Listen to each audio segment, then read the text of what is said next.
Téléspectateurs de Moto TV, voici le sommaire de votre journal. Des journalistes de Butembo ont été sensibilisés ce mardi 16 avril pour la lutte contre l'esclavage des enfants. Cette séance de sensibilisation a été initiée par le Parlement d'enfants de Butembo-Lubero. Cette structure appelle les médias à accompagner davantage les enfants en leur accordant régulièrement des espaces dans leurs différentes émissions. C'est tout pour les sommaires, mesdames, messieurs. Bienvenue aux détails. Satisfait-il de Monseigneur Sekouli Paluku Melkisedek pour l'accueil des fidèles du diocèse de Butembo-Beni ont réservé aux évêques de l'archidiocèse de Bukavu lors de leur séjour dans ce diocèse pour une assemblée ecclésiastique. Tout en rendant grâce à Dieu pour sa protection, les pasteurs de Butembo-Beni remercient les consacrés et les laïcs pour le travail abattu pendant 7 ans. Il l'a dit à l'aérodrome de Rwanda où il a accompagné ses hôtes pour leur retour dans leurs diocèses respectifs. Suivez Monseigneur Sekouli Paluku Melkisedek dans ses propos recueillis par Mwanampenzi Manzekili. Je me sens très heureux et grâce au Seigneur qui a permis que les assises de l'Assemblée épiscopale de Bukavu se tiennent ici à Butembo et l'accueil a été à la hauteur de l'événement et tout le programme a été suivi, s'est déroulé comme il était prévu. Et les autres rentrent très satisfaits de tout ce qu'ils ont vécu au cours de ce séjour ici dans notre diocèse. Mais pour ce qui me concerne, il y a eu on a été invité dans des familles, on a été invité dans des couvents de religieuses qui nous ont accueillis. Et le message aussi, je crois qu'il a été très bien accueilli par la population. La messe de dimanche, c'était une grande satisfaction de voir que beaucoup de gens sont venus écouter et participer à la messe et écouter le message des évêques. Les échos que j'ai aussi, je crois que le message a rejoint tout ce que nous vivons ici, donc la réalité que nous vivons et que nous désirons qu'elle change le plus tôt possible. Mais en tenant compte de l'interpellation qui nous a été lancée, que la paix que nous désirons ne tombera pas du ciel comme de la manne. Il faut que nous-mêmes, nous soyons des artisans de paix. Journée mondiale contre l'esclavage des enfants, ce lundi 16 avril. En ville de Butembo, le Parlement d'enfants de Butembo-Lubero a mobilisé les journalistes de la ville pour une réflexion sur la part des journalistes dans la lutte contre l'esclavage. Cette structure appelle les médias à accompagner davantage les enfants en leur accordant régulièrement des espaces dans leurs différentes émissions. Reportage Luciana Moussiviroa et Sacré Kangeti. Une vingtaine de journalistes de Butembo ont répondu favorablement à l'invitation du Parlement d'enfants pour réfléchir sur leur rapport à la lutte contre ce fléau.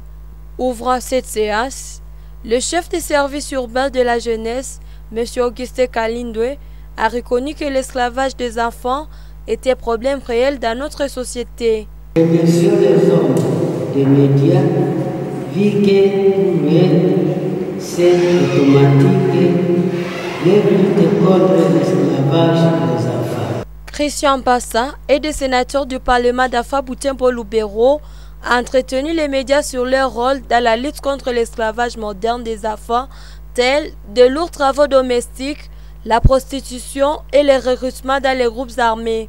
Actuellement, nous avons l'exploitation économique des enfants. Lorsque les enfants sont obligés de travailler pendant de longues heures, pendant de longues journées, en les voyant travailler, ils perdent beaucoup d'énergie. L'exploitation sexuelle. Et c'est le cas des maisons de tolérance que nous retrouvons par-ci par-là dans différents coins de la ville de Butembo. C'est bien sûr une situation qui date de très longtemps, depuis bien longtemps on en parle. À terme des statistiques, il parle de plus de 500 enfants exploités économiquement à Butembo et Lubero. Il sollicite les médias de la ville à initier des émissions dédiées à la lutte contre l'esclavage des enfants et à donner la parole aux enfants pour dénoncer les injustices dont ils sont victimes et avoir un espace pour s'exprimer. Lorsqu'il a ce courage d'insister sur la situation qu'il a rencontrée devant l'autorité, l'autorité peut finalement se sentir gênée et se sentir obligée d'intervenir et de mettre fin à telle ou telle autre situation, à telle ou telle autre exploitation que vous, en tant qu'hommes et femmes de médias, avez rencontré dans la communauté. Nous serions normalement en train de solliciter à tous ces médias qui sont ici de vouloir bien accorder de l'espace, des séances d'échange à toutes ces personnes qui ont envie de dénoncer tous ces différents cas d'exploitation d'enfants qui se commettent chaque jour, chaque heure, chaque moment dans notre vie. Le journaliste présent aurait réitéré leur accompagnement pour le respect des droits des enfants. Exiger aux mères de mettre la main à la pâte. Demain, nous allons vous accompagner même dans l'accompagnement médiatique.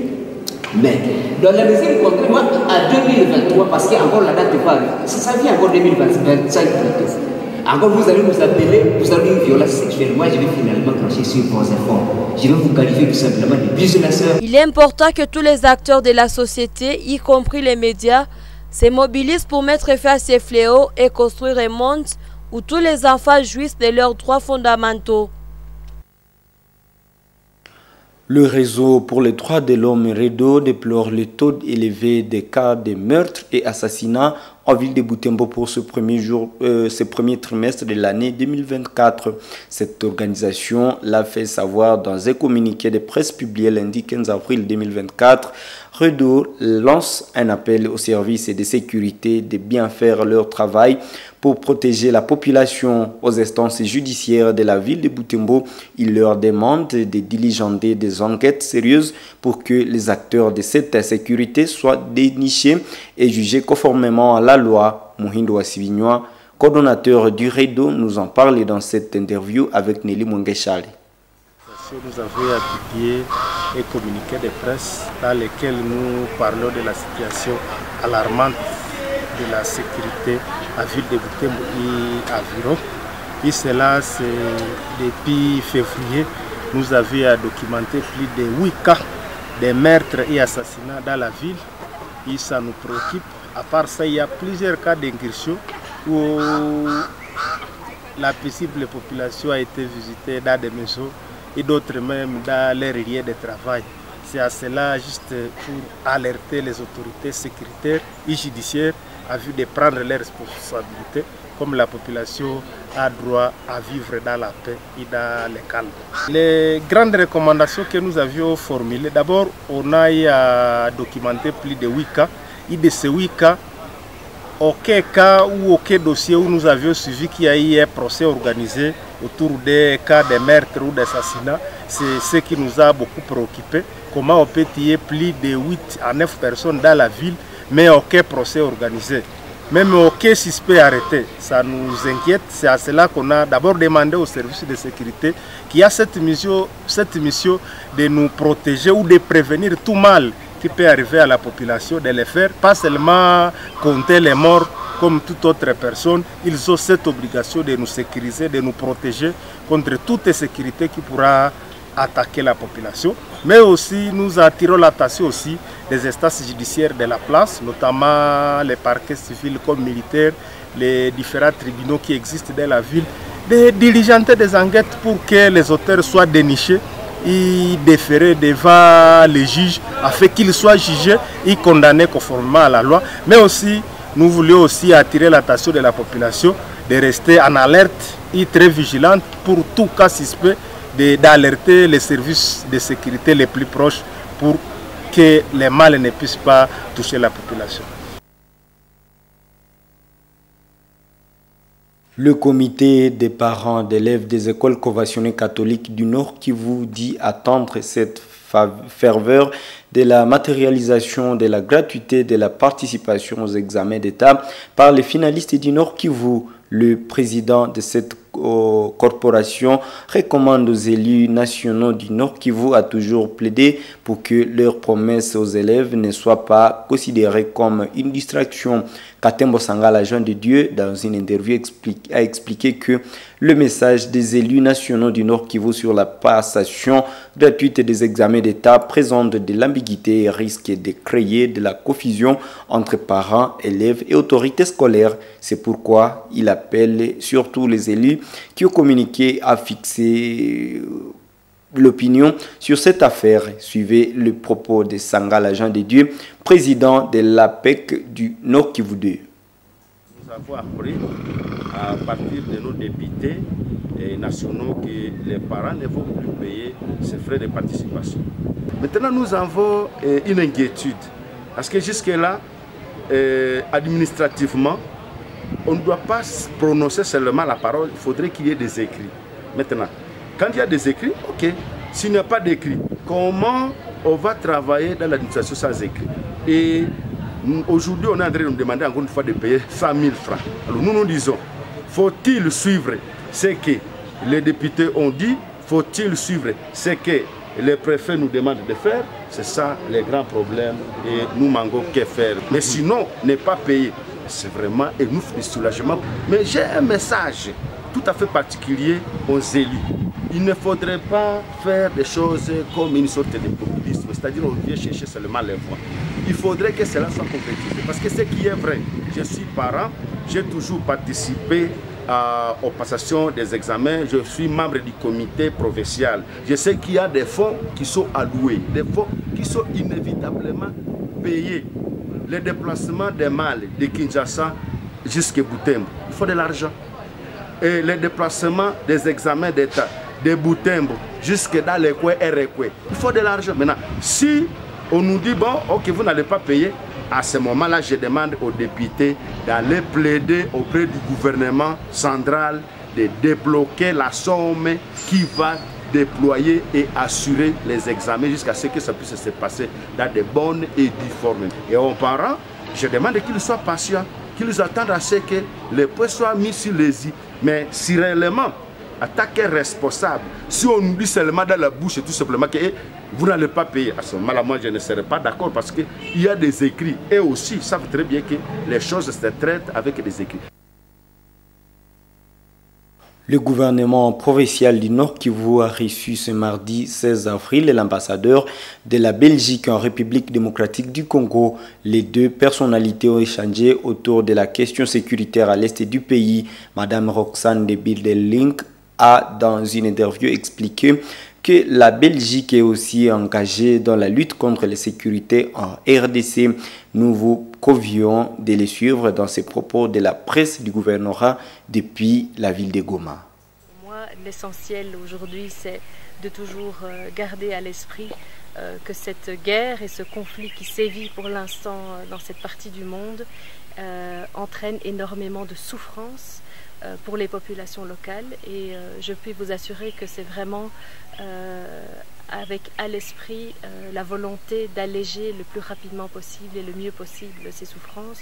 On pense notamment évidemment aux très nombreuses familles qui sont déplacées, qui sont aujourd'hui dans des camps, qui vivent dans des conditions abominables et qui ne demandent qu'une chose, c'est que la paix revienne pour qu'elles puissent retourner travailler au champ, que les enfants puissent retourner à l'école et qu'elles puissent reprendre une vie normale. Et je puis vous assurer que pour la Belgique, c'est aussi évidemment une priorité de voir comment on peut s'engager pour essayer d'aider à ramener la paix dans cette partie du monde qui n'a déjà que trop souffert depuis longtemps. Évidemment, dans un premier temps, la Belgique a été parmi les premiers pays à dénoncer la présence rwandaise ici, demander que les troupes rwandaises se retirent et qu'elles arrêtent aussi l'appui au groupe armé du M23. Il faut aussi qu'on retourne autour de la table, que les présidents se voient, que les autorités des différents pays se voient pour trouver ensemble semble une façon de régler, de ramener la paix. On sait que l'Angola fait des efforts notamment de médiation pour essayer de trouver une solution, mais il va de soi que toute solution doit respecter la souveraineté du Congo. Il n'est pas question de revoir les frontières congolaises, mais on sait aussi que la paix ne reviendra que si on peut se mettre autour de la table, essayer de convaincre le Rwanda de cesser cette présence et aussi essayer de permettre au Congo de rétablir l'autorité de l'État dans cette partie du monde. Il faut que le pays puisse vraiment protéger ses frontières, protéger sa population, assurer la sécurité. Et dans cet esprit-là, la Belgique appuie aussi la RDC, notamment je pense à notre coopération militaire avec les FARDC, la formation, l'appui. Et donc voilà, c'est complexe, il y a énormément de dimensions, mais avant tout, il faut que la violence cesse. C'est vraiment la première priorité.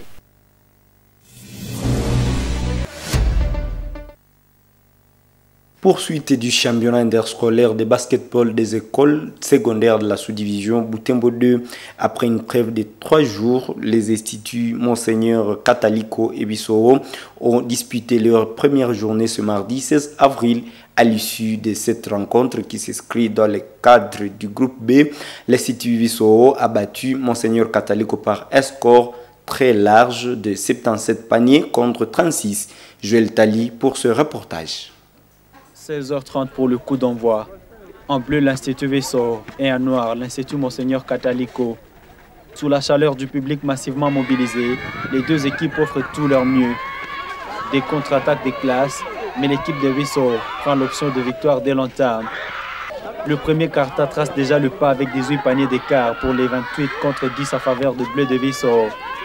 Avec leur composition menée par Arsène, un des piliers d'NGB, Bissoro se régale dès le début du match.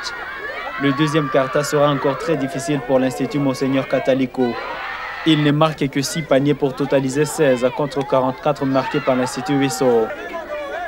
Après n'avoir réussi à marquer que 8 paniers tout au long du troisième quart-temps, les jeunes de Monseigneur Kataliko s'efforcent à tirer le score jusqu'à 36. Mais la tâche n'aura pas été facile au vu de l'adversaire en face. Bissoro décroche la deuxième victoire de la compétition, mais le plus large score. Il occupe ainsi la tête du groupe B. Score final, 77 contre 36. Ce groupe B est composé de l'Institut Monseigneur Kataliko, l'Institut Bissoro et l'Institut du complexe scolaire La Bourgeoisie. Ce mercredi, le groupe A entame sa deuxième journée. À cette occasion, l'Institut Matumaini recevra l'Institut technique agricole et vétérinaire ITAV.